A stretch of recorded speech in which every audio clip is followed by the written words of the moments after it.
Hello students, welcome to our great learning classes that is Great Geniuses. This is Chanchal here in front of you. आज हम मिल रहे हैं नए topic के साथ that is modals. बच्चे आज हम एक न्यू कंसेप्ट करने जा रहे हैं. वो कौन सा है? modals. जो हमारा कंसेप्ट है आज हम उस कंसेप्ट को रीड आउट और समराइज करेंगे. ओके बच्चे, it is also an interesting topic कि आप सबको इस टॉपिक के बारे में ऑलरेडी पता होना चाहिए, because these are the topics that improves your English, that improves your, otherwise that tell your feelings to someone. जो हमारी फीलिंग्स को एक्सप्रेस करता है, जो हमारे मूड को बताता है, वो क्या है बेटा? मोडाल्स. मोडाल्स क्या करता है? To show our modalities. हमारी मोडालिटीज़ को शो करता है. वो कौन सा कंसेप्ट है? वो है मोडाल्स. जो मोडाल्स होते हैं वो हमारे मूड स्विंग्स को डिस्क्राइब करते हैं, वो हमारे मूड स्विंग्स के बारे में बताते हैं. सो बच्चे, now by not wasting our time, let's start this topic that is modals. So बच्चे, modal verbs are helping verbs. जो मोडाल वर्ब्स है बेटा वो क्या है? मोडाल वर्ब्स क्या होती हैं? हमारी हेल्पिंग वर्ब्स होती हैं. Modal verbs are helping verbs that are used along with main verbs. जो बच्चे किसके साथ यूज़ होती हैं? जो हमारी मेन वर्ब्स के साथ यूज़ होती हैं to represent the ability, possibility and probability of a subject to do an action and emphasize the necessity of an action. बच्चे, अगर मैं एक्चुअल में मोडाल्स की बात करूं तो जो मोडाल्स हैं बेटा वो हमारी हेल्पिंग वर्ब होती हैं जो कि मेन वर्ब के साथ आती हैं, जो कि मेन वर्ब्स के साथ आती हैं. जैसे अगर मैं एग्जांपल लेती हूँ तो आई कैन टीच इंग्लिश. ठीक है. She should go to market. She should go to market. तो बच्चे, जो कैन हो गई वो हमारी मोडाल वर्ब हो गई. जो यहाँ पे टीच हो गया बेटा वो क्या हो गई हमारी? वो हो गई हमारी मेन वर्ब. वो क्या हो गई? हमारी मेन वर्ब हो गई. तो हमारी जो मोडाल वर्ब्स और मेन वर्ब्स हैं वो मिलके क्या बना रही हैं? हमारे मोडाल्स को शो कर रही हैं. Without main verb the modal is not going to complete. जो मोडाल है बेटा, जो हमारी मोडाल्स वर्ब्स हैं वो कंप्लीट नहीं होती हैं without any main verb. Without main verb हमारे मोडाल वर्ब्स कंप्लीट नहीं होती हैं. ठीक है. जैसे she should go to market, तो शुड मोडाल वर्ब हो गई और जो हमारा गो है वो क्या हो गई? वो मेन वर्ब हो गई. तो रजे, यहाँ पे modal verb plus main verb बन के क्या बन गया? हमारा मोडाल्स बन गए. ठीक है. अब रजे, मैंने आप सबको ऑलरेडी बताया है कि जो मोडाल वर्ब्स हैं these are the modalities or the feelings to express in front of someone. बेटा, किसी के सामने भी हमारी फीलिंग्स को जाहिर करना, हमारी फीलिंग्स के बारे में बताना क्या हो जाएगा? मोडाल्स हो जाएगा. अब जैसे मैं बोल रही हूँ मे आई कम इन मैम. अब मैम अगर गुस्से में होंगी तो वो क्या बोलेंगी? नो यू कांट, तुम नहीं आ सकते.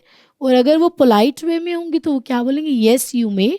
तो रजे, जो हमारी मोडालिटीज़ हैं, जो हमारी फीलिंग्स हैं, जो हमारे एटिकेट्स हैं, वो सारे के सारे किसके अंदर आते हैं? मोडाल्स के अंदर आते हैं. ठीक है. तो मोडाल्स आर द वर्ब्स और the helping verbs that are used along with the main verbs to represent the ability, possibility and probability of a subject to do an action and emphasize the necessity of an action. ठीक है. अब बच्चे, हम देखते हैं कि जो modals हैं बेटा वो कितने टाइप्स के होते हैं। हमने अभी तक जो समझा है वो क्या समझा है कि जो मोडाल्स हैं वो क्या होते हैं। मोडाल्स जो है वो हमारी हेल्पिंग वर्ब्स होती हैं जो कि मेन वर्ब्स के साथ आती हैं, हमारी फीलिंग्स को एक्सप्रेस करती है, हमें अपने डिटेल्स एंड डिटेल्स बताती हैं, तो वो क्या हो जाती हैं, वो हो जाती हैं मोडाल्स।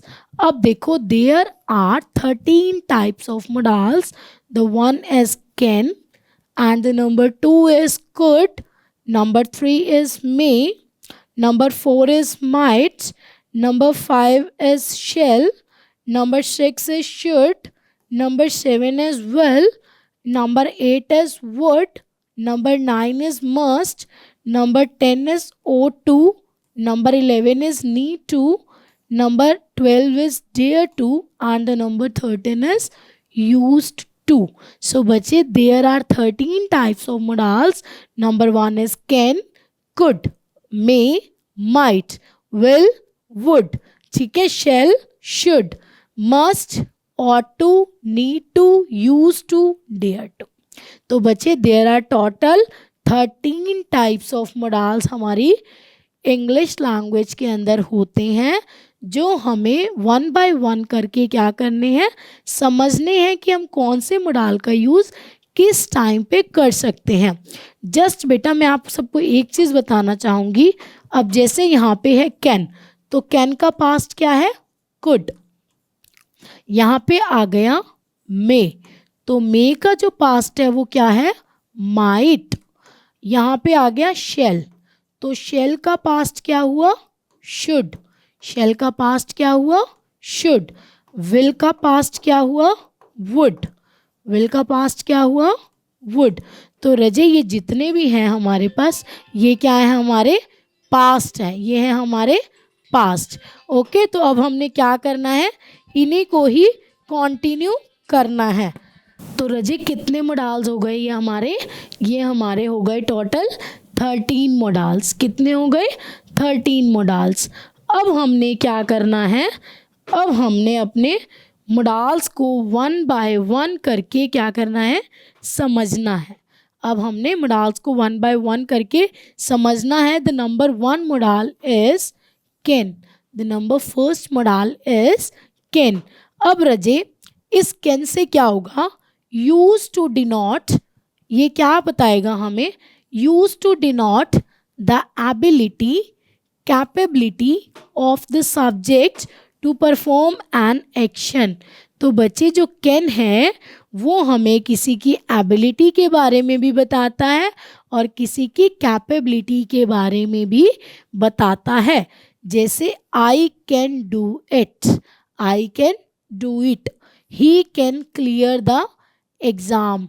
अब यहाँ पे अगर हम लिखना चाहें तो देखो, she can solve these questions, she can solve these questions in 1 minute, in 1 minute. It is clear to you कि हमारी एबिलिटी और हमारी कैपेबिलिटी को भी कौन शो करता है, कैन शो करता है, कैन रिप्रेजेंट करता है।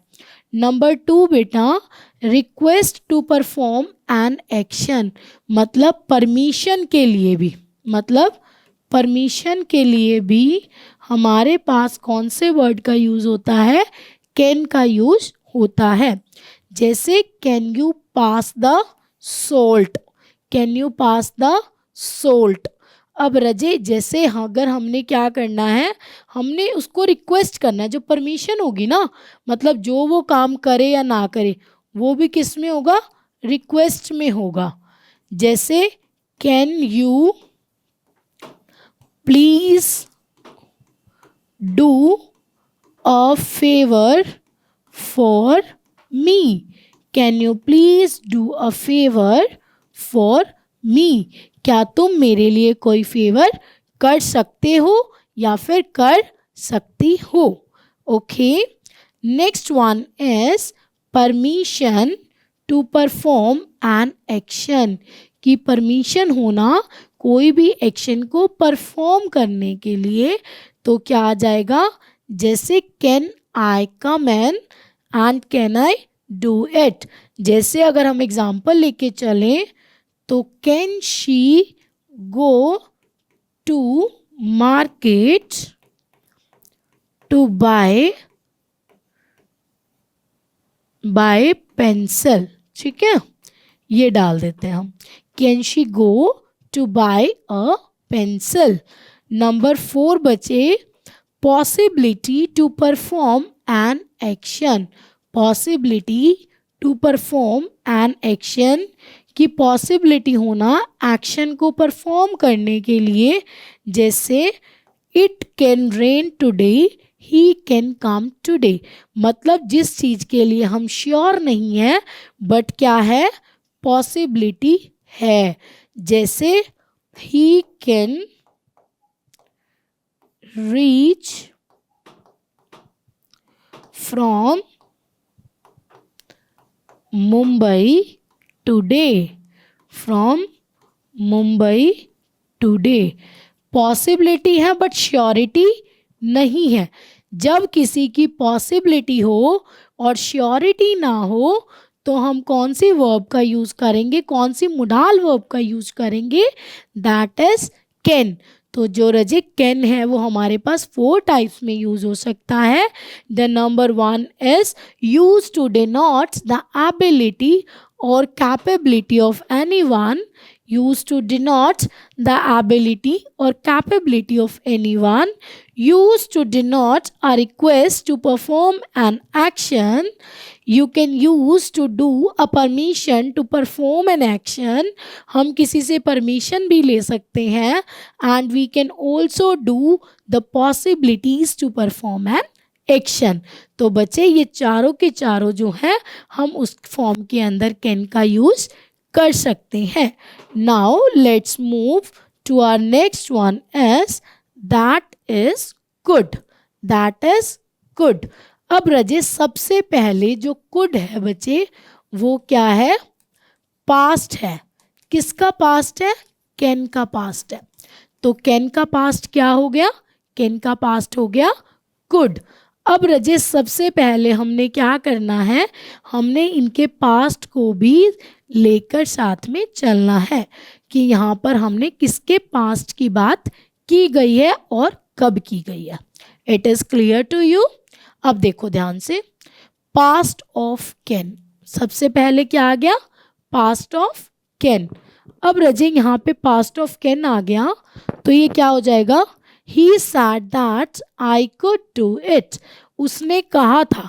अब जैसे मैं बोल दूं He said I can do it. अब बच्चे ये क्या है, ये डायरेक्ट स्पीच है और मैं इसको किस में चेंज करूंगी, इनडायरेक्ट में चेंज करूंगी। तो यहाँ पे क्या आ जाएगा, He said that he, can का क्या हो जाएगा, could do that. He could do that, कि वो ये काम कर सकता था। अब अगर हम देखें रजे तो इट का क्या आ जाएगा, यहाँ पे इट का दैट हो जाएगा। ये एक सिली सी मिस्टेक है, ये आप सब side by side note down कर लीजिए। ओके, अब हम चलते हैं अपने आगे की ओर। Used to denote the ability, used to denote the ability of the subject। अब बच्चे ये भी क्या करते हैं, ability को शो करते हैं। ये भी किसको शो करते हैं, ability को शो करते हैं of the subject to perform an action। subject की ability को, जिससे कि ये actions को perform कर पाए, or an offer made by the subject to perform an action, या फिर हमारी ऑफर्स के बारे में बताते हैं। जैसे आई कुड वर्क हार्ड, कि मैं मेहनत कर सकता था, कि मैं मेहनत कर सकता था। अब जैसे मैं यहाँ पे डाल दूँ तो यहाँ पे इसका एग्जाम्पल क्या बन जाएगा, आई कुड सॉल्व दैट, या फिर यहाँ पे आप दिस भी डाल लो, I could solve this paper, कि मैं ये पेपर सॉल्व कर सकता था। एक और देखें अगर हम, I could operate this mobile, कि मैं ये मोबाइल चला सकता था। तो रजे जो भी काम हम पास्ट में भी श्योरिटी से कर सकते हैं वो किस वर्ड से रिप्रेजेंट किए जाते हैं, वो कुड से रिप्रेजेंट किए जाते हैं। तो कैन का पास्ट क्या होता है, कुड होता है। Next one is polite request to perform an action, कि पोलाइट रिक्वेस्ट करना एक्शंस को परफॉर्म करने के लिए, जैसे could I talk to mister Ram. तो यहाँ पे मैं क्या डाल सकती थी, could she go to talk mister Sam, could she go to talk mister Sam.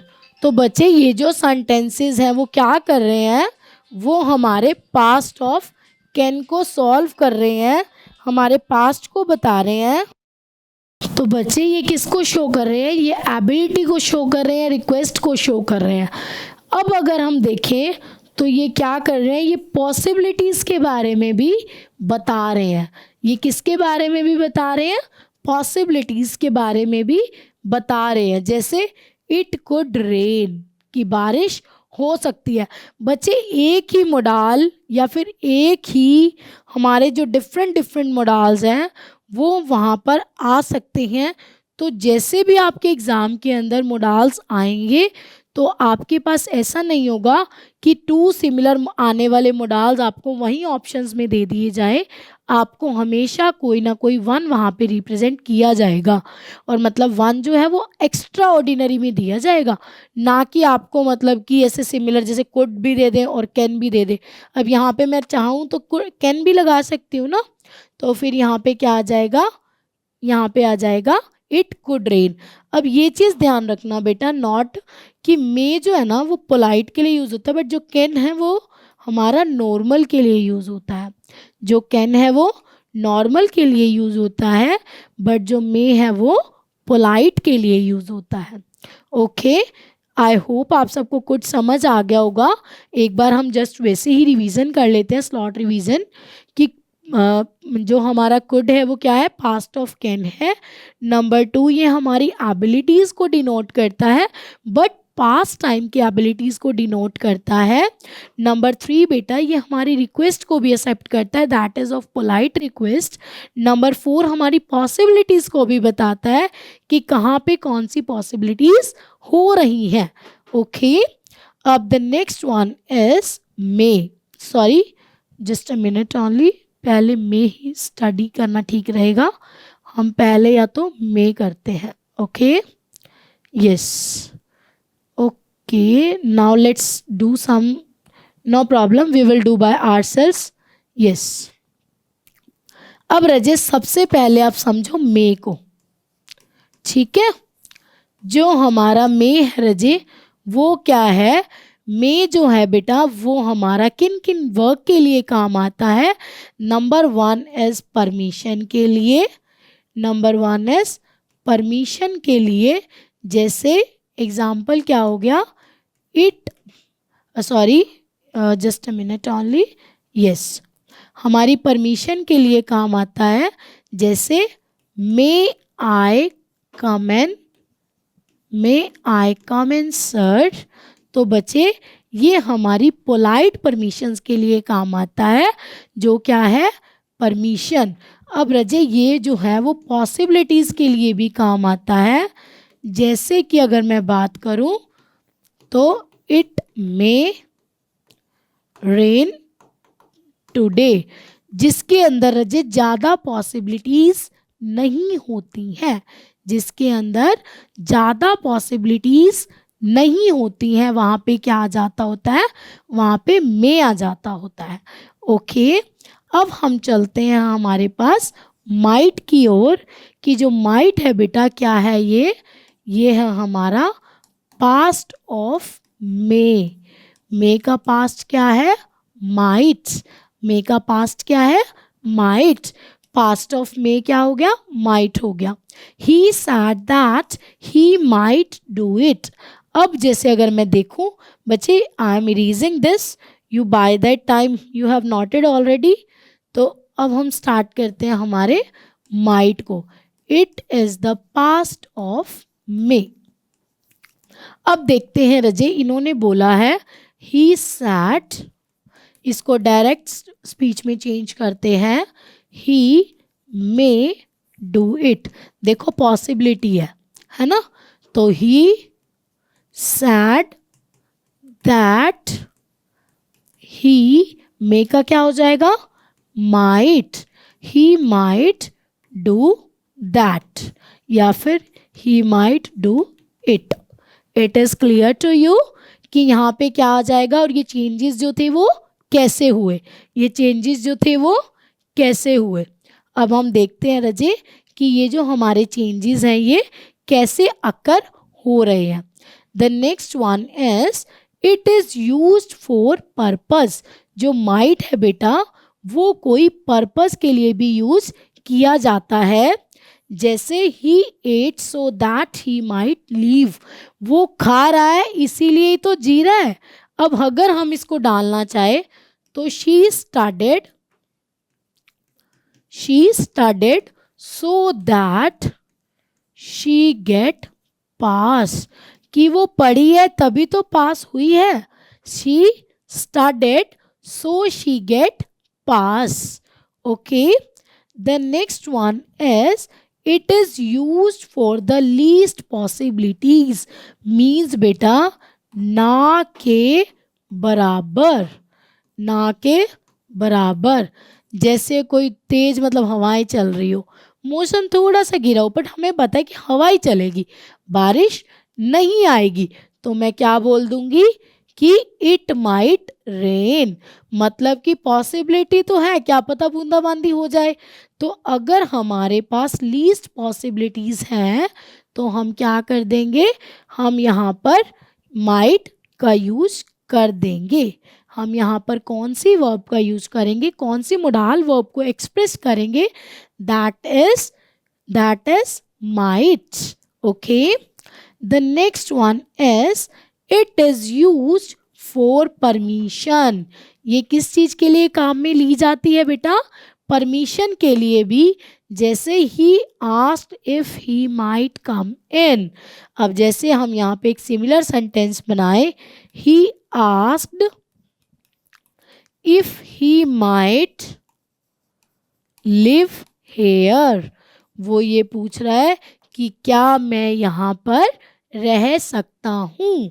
तो बच्चे ये जो वर्ड है ये परमिशन के लिए भी काम आता है। It is use for conditional sentences. बच्चे जो माइट का यूज है वो कंडीशनल सेंटेंसेस में भी किया जाता है। If he did it it might help me, कि अगर उसने ये कर दिया तो वो मेरी हेल्प होगी। तो if he operated mobile it might solve my problem, कि अगर उसने मोबाइल चला दिया तो मेरी जो प्रॉब्लम है वो क्या हो जाएगी, वो सॉल्व हो जाएगी। वो क्या हो जाएगी बेटा, सॉल्व हो जाएगी। तो अभी हमने कौन सा स्टडी कर लिया है, can, could, may and might. हमने इन चारों को अच्छे से रीड आउट कर लिया है। अब हम चलते हैं हमारे नेक्स्ट कंसेप्ट की ओर, दैट इज विल, जिसमें हमारे पास क्या है, डिटर्मिनेशन है कि हम ये काम करेंगे। जैसे I will go to teach you, I will study, I will learn, I will do dance. तो बच्चे ये जो अलग अलग कंसेप्ट हैं जो भी हमारे फ्यूचर के लिए यूज़ आ रहे हैं वो हम किसके प्लेस पे यूज़ करेंगे, वो हम विल के प्लेस पे यूज़ करेंगे। जैसे अगर हम बात करें फॉर द फ्यूचर, तो हमारा जो विल है वो किसके लिए रिकॉग्नाइज करता है, फॉर द फ्यूचर के लिए।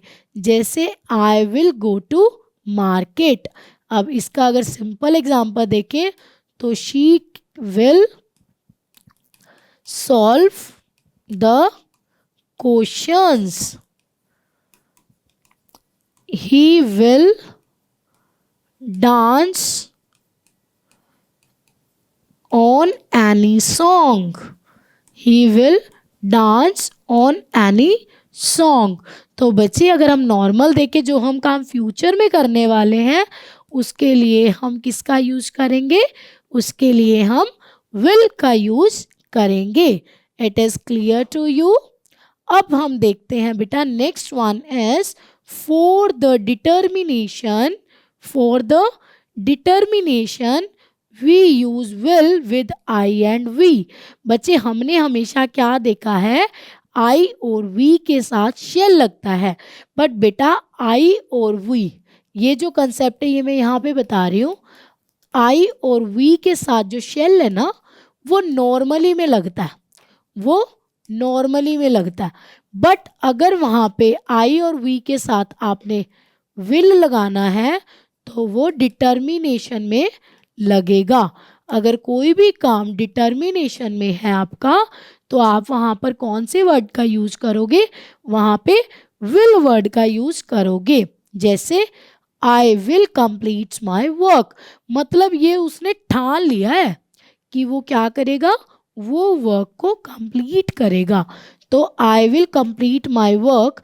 अब ऐसा ही एक डिटर्मिनेशन अगर हम देखें तो I will work hard till get pass, कि जब तक मैं पास ना हो जाऊं मैं मेहनत करूंगा. मैं मेहनत करूंगा या फिर करूंगी. ठीक है, तो अब आपको समझ आ गया होगा कि जो आई और वी के साथ विल कब लगता है और आई और वी के साथ शेल कब लगता है.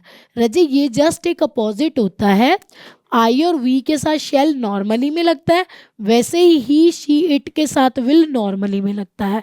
अगर हमने ही शी इट के साथ शेल लगाना है तो डिटर्मिनेशन, और आई और वी के साथ विल लगाना है तो भी डिटर्मिनेशन को ही देखना होगा.